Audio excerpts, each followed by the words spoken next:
আসসালামু আলাইকুম সুধী দর্শক, সবাইকে আমন্ত্রণ জানাচ্ছি ডক্টর টিভির বিশেষ আয়োজন ডক্টরস ঈদ আড্ডা অনুষ্ঠানে।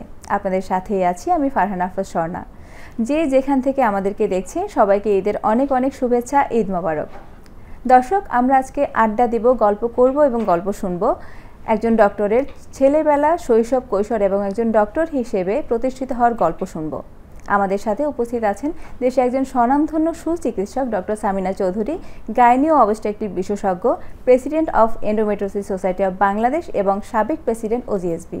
আমরা সরাসরি আমাদের অতিথির কাছেই চলে যাচ্ছি। আসসালামু আলাইকুম ম্যাডাম, কেমন আছেন? ওয়ালাইকুম আসসালাম, ভালো আছি ম্যাডাম। আপনাকে ঈদের অনেক অনেক শুভেচ্ছা, ঈদ মোবারক। ঈদ মোবারক। ম্যাডাম, আজকে আপনাকে আমাদের অনুষ্ঠানে পেয়ে আমাদের অনেক ভালো লাগছে। আজকে আমরা জানবো আপনার জীবন সম্পর্কে। আপনি যখন সামিনা চৌধুরী ডক্টর ছিলেন না, সেই সময়কার সামিনা চৌধুরী এবং আজকের সামিনা চৌধুরী, এর মধ্যে যে পার্থক্য, আপনার ছেলেবেলা, শৈশব, কৈশোর সব আমরা আজকে জানবো আপনার কাছ থেকে। তো ম্যাডাম, প্রথমেই জানতে চাইবো আপনার ছেলেবেলার ঈদ কিরকম ছিল? আমি প্রথমে আমাদের সকল দর্শক শ্রোতাকে, ডক্টরস টিভি দর্শক শ্রোতাদেরকে শুভেচ্ছা জানাচ্ছি ও পবিত্র ঈদ উল ফিতরের। এবং ছেলেবেলা থেকেই যখন আমরা শুনতাম কাজী নজরুল ইসলামের ওই গানটি, রমজানের ওই রোজার শেষে এলো খুশির ঈদ, তখনই বুঝলাম যে চাঁদ উঠেছে, কালকে আমাদের ঈদ হবে। কি যে আনন্দ, আমরা গেয়ে উঠতাম।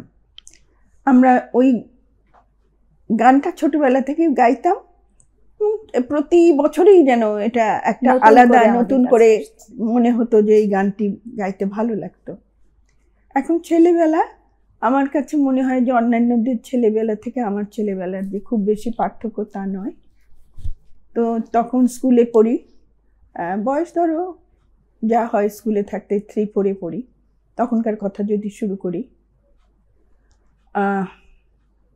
প্রথমে আসি ঈদের দিনে আয়োজন। ঈদের দিনে আয়োজন, তার আগে ঈদের আয়োজনের মধ্যে যেটা হচ্ছে পোশাক, নতুন জামার বিষয়টা, যে সকলেই নতুন জামা পরে।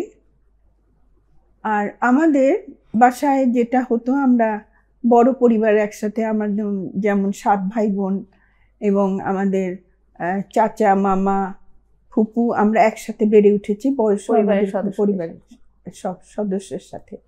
এবং সেখানে আমার আব্বার একটা নিয়ম ছিল, আমরা 4 বোন এবং আমার ফুপু, এবং সব মিলিয়ে মেয়েদেরকে যে কাপড়টা উনি দিতেন একই কাপড় থেকে একই রকম ডিজাইনের, একই রকম হবে, যাতে একদম ইউনিফর্মের মতন।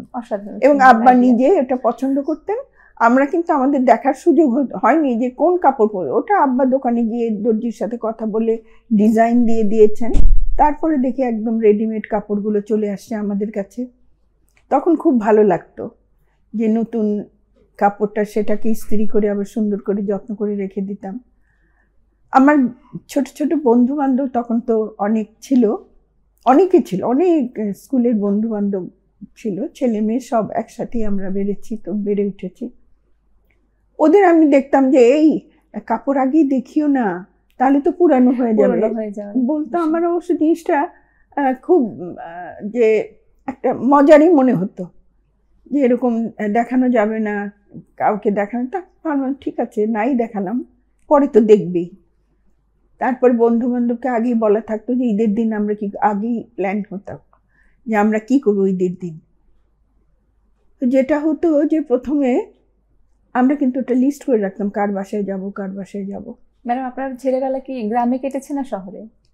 আমার জন্ম হয়েছে সিরাজগঞ্জের একটা ছোট শহর, সেখানে আমার জন্ম, সেখানে আমি ওখানে স্কুলিংটাই আমার শেষ হয়।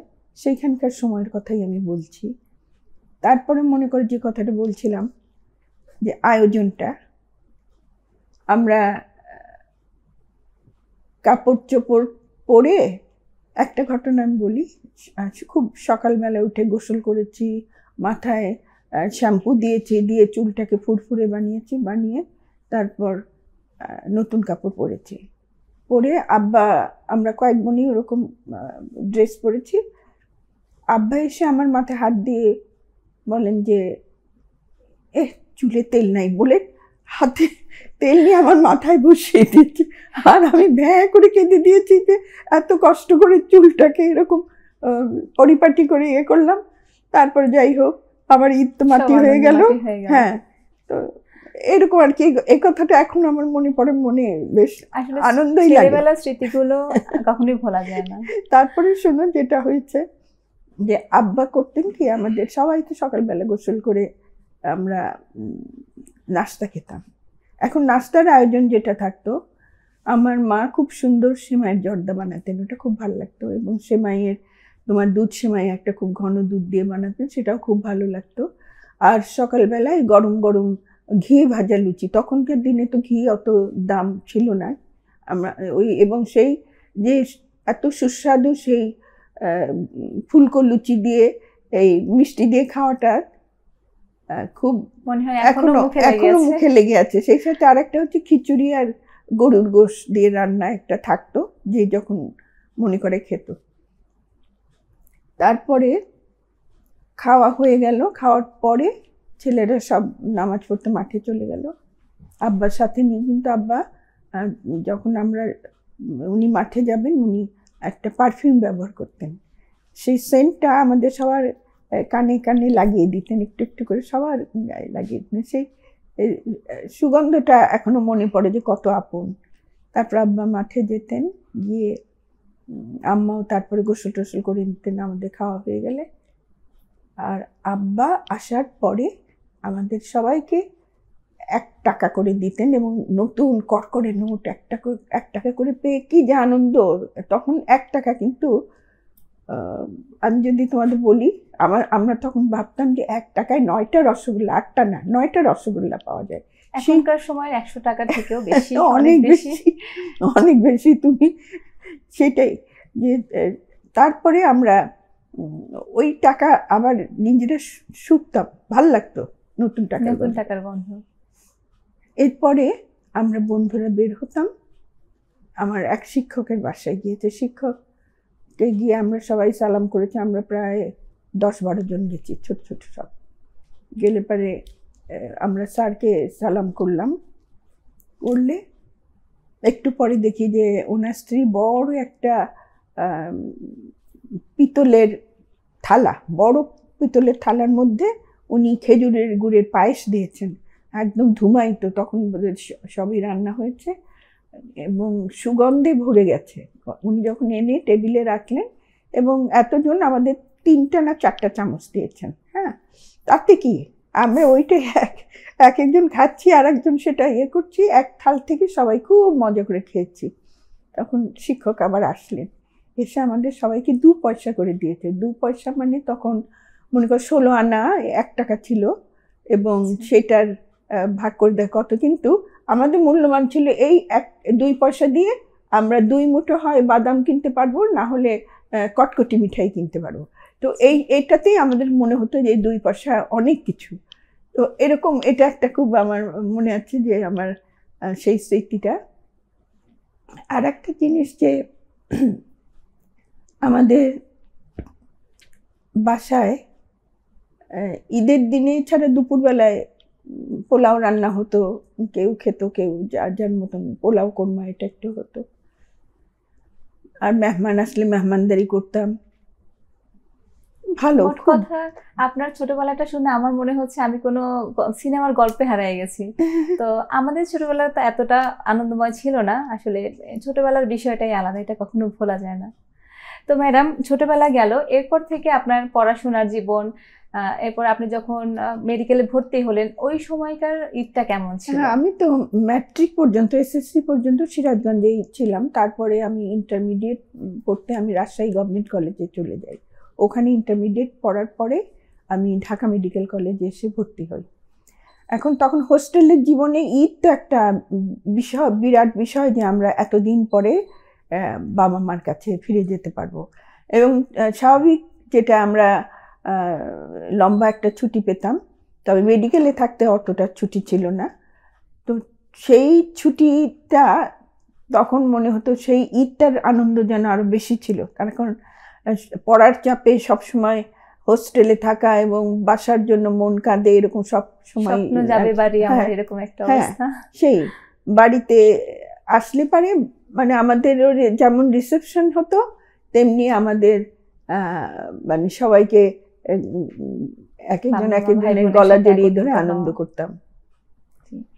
ম্যাডাম, এরপরে যখন আপনি রেসিডেন্ট ছিলেন বা মেডিকেল অফিসার ছিলেন, ওই সময়টা তো আপনার আসলে একজন ডক্টর হিসেবে অনেক বেশি দায়িত্ব। তো ওই দায়িত্বের সাথে আপনি আপনার ঈদের ছুটি, এই আনন্দটা আসলে কিভাবে ম্যানেজ করতেন? আসলে ডাক্তার হবার আগ পর্যন্ত জীবনটা একরকম কেটেছে, কিন্তু ডাক্তার হওয়ার পরে যখন চাকরিতে ইন্টার্নশিপ এবং রেসিডেন্ট সার্জন যখন ছিলাম, তখন কিন্তু আসলে খুব কঠিন একটা জীবনে আমাদের ডিউটি তো করতেই হবে। এবং তখন মনে করো ঢাকা মেডিকেল এবং মিটফোর মেডিকেল, এগুলো সবগুলো পাবলিক মেডিকেল কলেজ হাসপাতালগুলো সব খারাপ রোগীগুলো তখন আসতো। তখন যেখানকার যে এমার্জেন্সি সব শেষ মুহূর্তে আসতো, তখন সবাই কাজে ব্যস্ত থাকতো। যখন মনে হতো রোগীটা আর বাঁচবে কি বাঁচবে না, তখন নিয়ে আসতো। এবং এই রোগীগুলোকে সব আমাদের ডিল করতে হতো। তখন প্রাইভেট এত বেশি ছিল না, কিংবা প্রাইভেট তখন অত অ্যালাউ করতো না, এমার্জেন্সিগুলো সব মেডিকেল কলেজে পাঠিয়ে দিত। তখন যেটা হতো, আমাদের রোটেশনের ডিউটি থাকলেও কিছুটা ডিউটি ওরকম ভাগ করে দেওয়া হতো, রিলিজিয়ান অনুযায়ী চেষ্টা করা হতো, কিন্তু তাতে তো ওই 3-4 দিনের কভার হতো না, আমাদেরকে ডিউটি করতে হতো। বিশেষ করে আমি বলবো যে রেসিডেন্ট সার্জন বলো, যখন রেসিডেন্ট সার্জনের ডিউটি হলো 24 আওয়ার্স, এটা একটা আমি বলবো আমরা একটা অমানবিক ডিউটি করেছি, আমাদের কোনো ছুটিই ছিল না। এবং রেসিডেন্ট সার্জন হয়েছি, কিন্তু আমারও তো সংসার আছে। তখন আমার ছেলে, 2 ছেলে ছোট ছোট, সংসার জীবনে ঢুকে গেছি। তখন আমাদের যেটা হলো যে তখন ওই বয়সেই ডাক্তারি পাশ করতে করতেই 23-24 বছর হয়ে যায়, তারপরে বিয়ে শাদী সব মিলিয়ে তখন জীবনটা আরো কঠিন। এদিকে পরিবারের দায়িত্ব পালন করা আর ওদিকে রোগীর দায়িত্ব পালন করা, কোনোটাই তো কোনোটার চেয়ে কম নয়। তারপরেও পরিবারের সাহায্য সহযোগিতা এত বেশি পেয়েছি যে আমার সেই দিক দিয়ে উত্তরণ হয়েছে, এবং তারাও বুঝতেন যে এমার্জেন্সি যখন না করে পারবে না। বাচ্চারা তখন হয়তো বলতো, মা আজকেও যাবা তুমি, আজকে থাকবে না। তো ওদের আস্তে আস্তে ওরা অভ্যস্ত হয়ে গেছে, জানে যে মায়ের যদি টেলিফোনে ডাক আসে মাকে আর ধরে রাখা যাবে না। তো বাচ্চারা ততক্ষণই আশ্বস্ত থাকতো যতক্ষণ আমি বাসায় শাড়ি পরে থাকতাম। কিন্তু যখনই গায়ে অ্যাপ্রন চড়িয়েছি তখনই দেখি যে তাদের মন খারাপ হয়ে যেত। কিন্তু ওরা পরে বলতাম যে বাবা আমি যদি না যাই, অনেক ছোট তো তখন 3-4 বছর বয়স বাচ্চাগুলো, বল যে মা তুমি যাবা না, তুমি যাবা না। বলে অমুক আন্টিকে বলো। আমি বলছি যে দেখো আমি না গেলে ওই বাচ্চার মাটা যদি মরে যায় তখন কাকে মা বলে ডাকবে। তখন কিছুক্ষণ মুখের দিকে তাকিয়ে আমার ছোট ছেলেটা বলে, তখন বয়স হলো 3.5, মা তুমি যাও। তো মনে করো যে সেই যে তখন কিন্তু একটা মায়ের যে একটা মাতৃত্ব সেইটাকে ছাপিয়ে কিন্তু আমার মাথার মধ্যে আছে যে আমার রোগীটাকে কি অবস্থায় পাবো, তাকে বাঁচাতে পারবো কি পারবো না, এরকম আমাদের সবারই এরকম ফিলিংস হয়।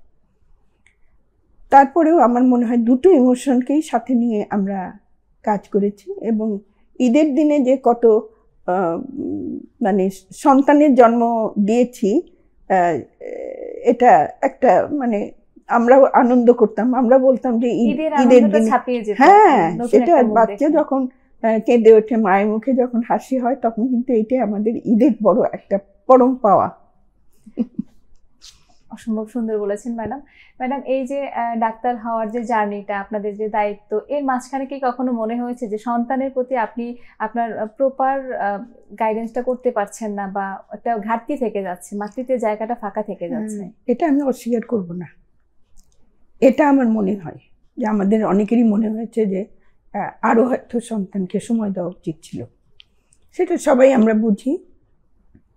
তারপরেও কথা হলো, হ্যাঁ এখনো মাঝে মাঝে মনে হয় যে ওদেরকে ডেপ্রাইভ করেছি, কিন্তু আবার যখন মনে হয় যে না, এটা ডেপ্রাইভেশন না, এটা ওরা আমাকে আমাকে সেই সুযোগ করে দিয়েছে মানুষের সেবা করার। আমি তো কতজনের মুখে হাসি ফোটাতে পেরেছি, এটা মনে হয় আর অতটা মনে হয় না, যে এখন মনে না, আল্লাহ যেভাবে চেয়েছেন আমার সন্তানরা সেইভাবে মানুষ হয়েছে। এবং আমি এখন আল্লাহর কাছে কৃতজ্ঞ যে আল্লাহ ওদেরকে সেইভাবেই তৈরি করেছেন। আমি সন্তুষ্ট আমার ছেলে মেয়েদের নিয়ে। ম্যাডাম, এরকম কি কখনো হয়েছে যে ঈদের ছুটি পেয়েছেন, আপনি ছুটিতেই আছেন, এমন সময় কোনো এমার্জেন্সি কল আসলে আপনাকে চলে যেতে হয়েছে, তো সেই ক্ষেত্রে আসলে রোগীদের সাথে ঈদটা কেমন ছিল, আপনার ওই স্যাক্রিফাইসের জায়গাটা কেমন ছিল? হ্যাঁ, ঈদের দিনে অধিকাংশ সময় আমাদের ডাক পড়তো যখন এমার্জেন্সি, এবং যখন মনে করো যে আমাদের ইন্টার্ন ছেড়ে এগুলো ছেড়ে যখন আমরা প্রফেসর পোস্টে চলে এসেছি, তখন কিন্তু দায়িত্বটা আবার অন্যরকম। তখন মনে হতো আমরা সবাই যেটা করতাম যে কিছু রেখে অধিকাংশকে ছুটি দিয়ে দিতাম, যে তুমি এই ঈদে যদি ছুটি পাও পরের ঈদে পাবে না, এরকম একটা ভাগ করে নিয়ে কথা বলা হতো।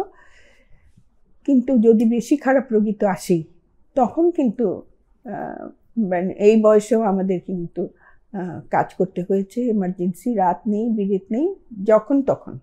এবং যত প্রসব ব্যথা যেন এই রাত্রেই উঠে, একটা অড টাইমে উঠে, এরকম মনে হতো। তারপরেও কিন্তু কথা হলো, যখন কাজে ঢুকে যেতাম তখন কোথায় ঈদ কোথায় সেটা আর মনে থাকতো না। ম্যাডাম, আরেকটা প্রশ্ন জানতে চাইবো, আজকে আপনি প্রফেসর ডক্টর সামিনা চৌধুরী, আজকে আপনার পরিবার হয়েছে, পরিবারের সদস্য বেড়েছে, দায়িত্ব বেড়েছে, আবার সেই ছোটবেলার সামিনা চৌধুরী, আপনি এই দুইয়ের মধ্যে কি কি পার্থক্য পাচ্ছেন? আপনি কোন সময়টাকে বেশি এনজয় করছেন? আচ্ছা, এক এক সময়ের আনন্দ এক এক রকম। এখন মনে করো যে এখনকার ঈদের কথা যদি ধরি, সেই ঈদটা পরিবারের সঙ্গে, যেটা এখন আমার ধরো 2 ছেলে, তারা বড় হয়েছে, 2 বৌমা আমার ঘরে এসছে, আমার ঘরে 3 নাতি নাতনি, তাদেরকে নিয়ে আমি খুব এনজয় করি। এখন মনে করো ঈদের দিনের ঈদিটা তাদের জন্য আমার নতুন টাকা জোগাড় করে রাখতে হয়, সেলামি দিতে হবে। এবং খালি তো নাতিদের দিলে হবে না, সবাইকেই দিতে হবে, যতজন আসবে সবাইকেই দিতে হবে। দেয়ার আনন্দ, তার মধ্যে একটু মজা করি। ওই নাতিরা তার বন্ধু বান্ধব নিয়ে আমরা সব লাইন ধরে দাঁড়াও, লাইন ধরে ওরা রেলগাড়ির মতন লাইন ধরে দাঁড়ায়, তারপর আমরা একজন একজন করে সালাম করবো, করে কোলাকুলি করে তারপরে তার হাতে নতুন টাকার নোট ধরিয়ে দেওয়া। এবং ওরা নিয়ে যে কি খুশি।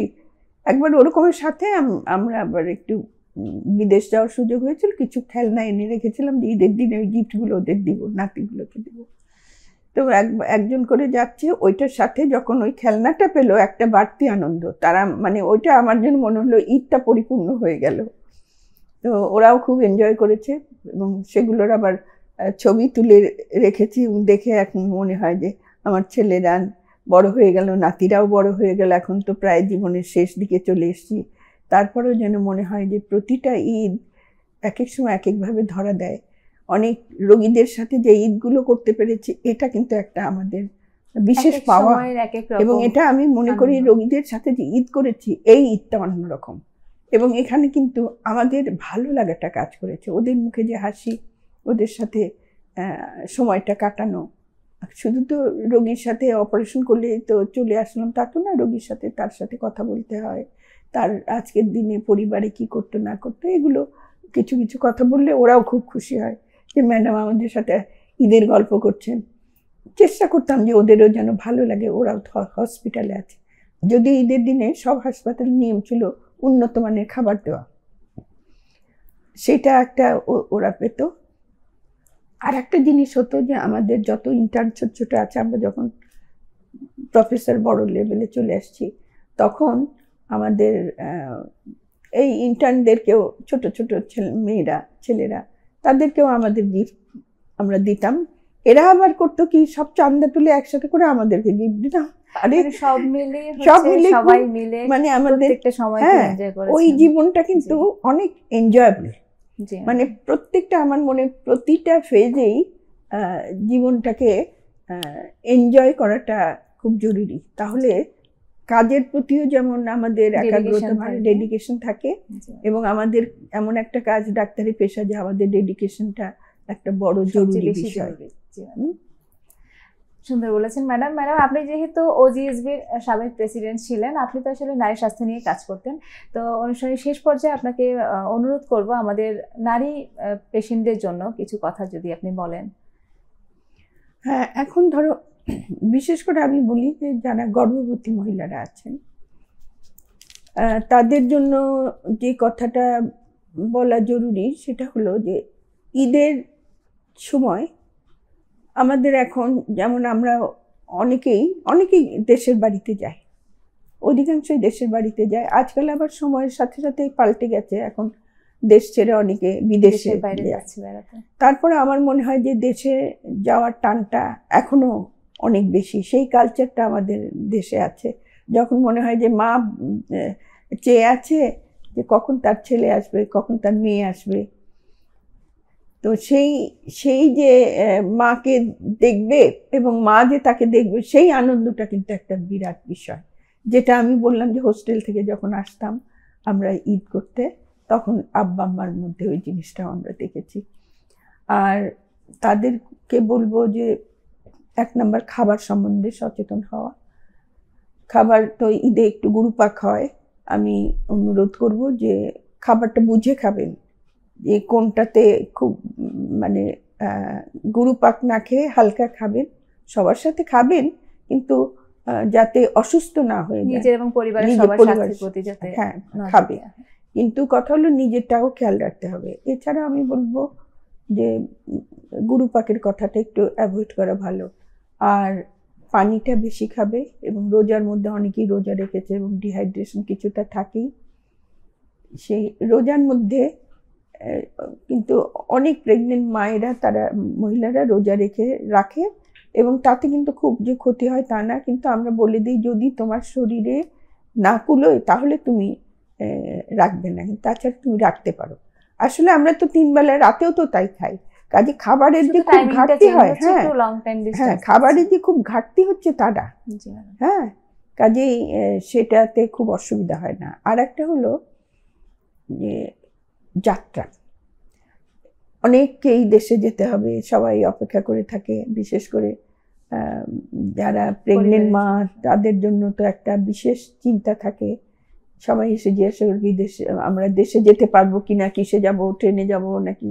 তো ট্রেনটা মোটামুটি সেফ জার্নি, তো সব তো আর সবার কপালে তো আর ট্রেন জুটে না, বাসেও যেতেই হয়, না গেলে তো উপায় না। কিন্তু আজকাল এত দুর্ঘটনা হয়, সেজন্য একটু সাবধানে যাওয়াটাই উচিত এবং হ্যাঁ, এবং এটা সরকারকেও এই দিকে বিশেষ দৃষ্টি দিতে হবে যে যাতে অ্যাক্সিডেন্টগুলো কম হয়। আমার টেলিভিশনে যখন দেখি যে ট্রেনের উপর ইচ্ছে পড়া ভিড়, বাসে জায়গা নেই, লঞ্চে, তখন বুকের মধ্যে একটা কষ্ট বেজে ওঠে। আনন্দের পাশাপাশি আমার মনে হয় এরা সবাই ফিরবে তো, তখন দুর্ঘটনা এত বেশি হয় যে এই জিনিসটা আমার মনে হলে আমার অন্তরাত্মা একদম কেঁপে ওঠে যে এরা ফিরবে কিনা। তারপরে বলবো যারা যাত্রা করবেন সাবধানে, এবং বিশেষ করে যারা চালক তারা যেন সাবধানে গাড়ি চালান, তার কারণ লং টাইম যেন এই ড্রাইভিংটা না করে, এটা হচ্ছে দুর্ঘটনা মনে হয় যে বড় একটা কারণ। হ্যাঁ, সেগুলো অনেকগুলো কারণ আছে, কে শুনে কার কথা হয়তো শুনতে চায় না। তারপরে মায়েদেরকে আর একটা বিষয়, যে এমন সময় বাড়ি যাওয়া উচিত যে সময় একটু ভিড়টা অ্যাভয়েড করা যায়। এছাড়াও যদি যেতেই হয় লং জার্নির একটা প্রিপারেশন নিতে হবে, যেমন পানিটার সাথে রাখা, টয়লেট টিস্যু পাশে রাখা। আরেকটা আমি বলে নিই, যেহেতু আমরা নারী স্বাস্থ্যের সাথে জড়িত, যে আমাদের বাস স্টেশন বা ফিলিং স্টেশনগুলোতে টয়লেট, কেউ অনেকগুলোতে টয়লেট থাকে। টয়লেটে ফিলিং স্টেশনের মালিকদেরকে আমি অনুরোধ করতে চাই টয়লেটগুলো যেন পরিষ্কার রাখে, তার কারণ এই যে এত লং জার্নি করবে এবং অধিকাংশ জায়গায় খালি প্যানের পাশাপাশি কমোড সিস্টেম রাখা উচিত, প্রেগনেন্ট মায়েদের খুব কষ্ট হয়। তারপর পানিগুলো ভালো থাকে না, এই জন্য আমি মায়েদেরকে বললো তোমরা সাথে টিস্যু পেপার বা ওয়েট টিস্যু সাথে নেবে, পানিও নিবে। এবং আর একটা কথা হলো যে রানিং ওয়াটার না থাকলে ওই পানি যদি ব্যবহার করে, অনেক দিনের জমে থাকা বালতির মধ্যে পানি, ওগুলো ব্যবহার করলে ইনফেকশন হয়ে যায়। কাজেই আমি ওই বিষয়টা আমি সতর্ক করে দিতে চাই যে ওই নিজের পরিচ্ছন্নতার বিষয়টা একটা ইম্পর্টেন্ট ইস্যু। আর এছাড়া খাবার ছাড়াও বললাম, এরপরে আমি বলবো যে সবাইকেই বলবো ট্রেন জার্নি বা বাড়ি থেকে বের হওয়ার সময় দোয়া দরুদ পড়ে বের হবে, যেন আমি যেন আল্লাহর উপর ভরসা করে এবং আল্লাহ যেন আমাদের বিপদ আপদ থেকে গন্তব্যে পৌঁছে দেন, রক্ষা করে গন্তব্যে পৌঁছে দেন। অসংখ্য ধন্যবাদ ম্যাডাম। আপনার আলোচনায় আজকে আমাদের অনুষ্ঠানটা আসলে মুখরিত হয়েছিল। খুব ভালো লাগলো আপনার সাথে আড্ডা দিয়ে। ঈদের এই আজকের দিনটা আসলে সার্থক হলো। আপনাকে অসংখ্য ধন্যবাদ ম্যাডাম আমাদের অনুষ্ঠানে আসার জন্য। আমি সকলকে শুভেচ্ছা জানাচ্ছি এবং সকলের জন্য দোয়া করছি। আপনারা ভালো থাকবেন, ঈদটাকে এনজয় করুন, সাবধানে থাকুন, সকলের প্রতি ভালোবাসা ছড়িয়ে দিন। ধন্যবাদ ম্যাডাম। দর্শক, এতক্ষণ আমরা আড্ডা দিলাম, গল্প করলাম আমাদের প্রিয় একজন মানুষ প্রফেসর ডক্টর সামিনা চৌধুরী ম্যাডামের সাথে। আমরা জানলাম তার ছেলেবেলা, শৈশব, কৈশোর এবং তার একজন ডক্টর হয়ে ওঠার গল্প। এর পাশাপাশি আমরা জানলাম একজন সামিনা চৌধুরী হওয়ার পেছনে, একজন ডক্টর হওয়ার পেছনে যে স্যাক্রিফাইসগুলো থাকে, তার পরিবার, সন্তান এবং সবাইকে স্যাক্রিফাইস করতে হয় পেশেন্টের জন্য, পেশেন্টের ভালো থাকার জন্য, সুস্থ থাকার জন্য। দর্শক, আশা করছি আপনাদের ভালো লেগেছে। দেখা হবে ঈদের পরে অন্য কোনো পর্বে অন্য কোনো অতিথির সাথে। সে পর্যন্ত ভালো থাকুন, সুস্থ থাকুন। ঈদ মোবারক।